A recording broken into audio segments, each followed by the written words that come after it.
അപ്പൊ ഇന്ന് നമ്മൾ കൊണ്ടുവന്നിരിക്കുന്നത് റെഡി ടു വെയർ ആയിട്ടുള്ള ടോപ്പ് ബോട്ടം ദുപ്പട്ട സെറ്റിന്റെ കളക്ഷൻ ആണ്. റയോൺ ആണ് മെറ്റീരിയൽ വരുന്നത്. റേറ്റ് വരുന്നത് 699 ആണ്, അതും ഫ്രീ ഷിപ്പിംഗിൽ. ദുപ്പട്ട വരുന്നത് റയോൺ ആണ്. അതിന്റെ സൈഡ് പോർഷനിൽ ഇതുപോലെ എംബ്രോയിഡറി ചെയ്തിട്ടുള്ള ഒരു മെറ്റീരിയൽ പാച്ച് ചെയ്തിരിക്കുകയാണ്. ഇനി ടോപ്പിന്റെ യോക്ക് പോർഷനിലും എംബ്രോയിഡറി തന്നെ കൊടുത്തിട്ടുണ്ട്. അതുപോലെ ടോപ്പിന്റെ എൻ പോർഷനിലും കൊടുത്തിട്ടുണ്ട്, സ്ലീവ് എൻഡിലും കൊടുത്തിട്ടുണ്ട്. ഇത് വിത്തൗട്ട് ലൈനിങ്ങിലാണ് വരുന്നത്. പാൻസ് വരുന്നത് പലാസോയാണ്.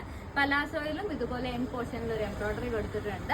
കോൺട്രാസ്റ്റ് കളേഴ്സ് ആണ് വരുന്നത്. ഇതിന് എനിക്ക് തോന്നുന്നു 3 കളേഴ്സ് ആണ് അവൈലബിൾ ആയിട്ടുള്ളത്. ഫസ്റ്റ് കളർ ഞാൻ ഈ വെയർ ചെയ്തിരിക്കുന്ന മജന്ത പ്ലസ് നേവി ബ്ലൂ ആണ്. സെക്കൻഡ് കളർ വരുന്നത് ഈ ഒരു ബ്ലാക്ക് കോമ്പിനേഷൻ ആണ്. ബ്ലാക്ക് ആണ് ടോപ്പ് വരുന്നത്. ടോപ്പിന്റെ ഈ ഒരു പോർഷനിൽ ജസ്റ്റ് ഒരു എംബ്രോയിഡറി ചെയ്ത ഫാബ്രിക് കൊടുത്തിട്ടുണ്ട്. സ്ലീവ് എൻഡിലും കൊടുത്തിട്ടുണ്ട്. അതുപോലെ തന്നെ ഈ ടോപ്പിന്റെ എൻ പോർഷനിലും കൊടുത്തിട്ടുണ്ട്. പാൻസ് വരുന്നത് പലാസോയാണ്. ഇതാണ് അതിന്റെ പാൻസ് വരുന്നത്. ദുപ്പട്ട വരുന്നത്